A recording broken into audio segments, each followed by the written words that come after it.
guidelines for physicians in India, and this is mainly through a recent article which was published by the Vitreoretinal Society of India in collaboration with the physicians.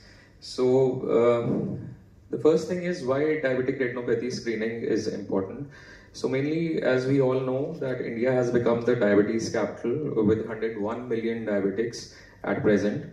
And out of them, at the time of diagnosis, it has been seen that 12.5% of them have diabetic retinopathy, and out of them, 4% have vision-threatening diabetic retinopathy.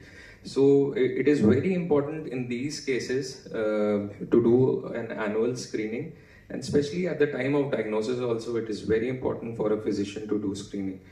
So the other thing is that at the time of diagnosis, especially in type 2 diabetes, early diabetic retinopathy is asymptomatic. So as it is asymptomatic, it is very difficult to be diagnosed. And when it is diagnosed, it is usually at a pretty later stage when the treatment also does not work correctly. So the first thing is that timely screening is important, and this is what prevents blindness.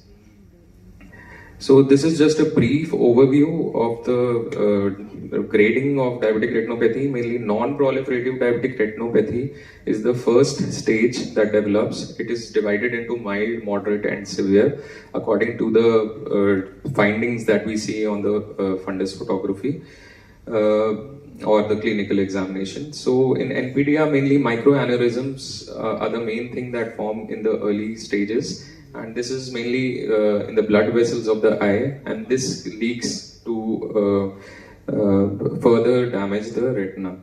So the stage usually increases to pre-proliferative stage, and this is when the changes are increasing and there is leakage in the retina, which leads to arteriovenous changes. There is constriction, there is hypoxia occurring at the periphery of the retina, which leads to finally into proliferative retinopathy, which is mainly the one which we have to be aware of and have to treat, especially being a retina specialist.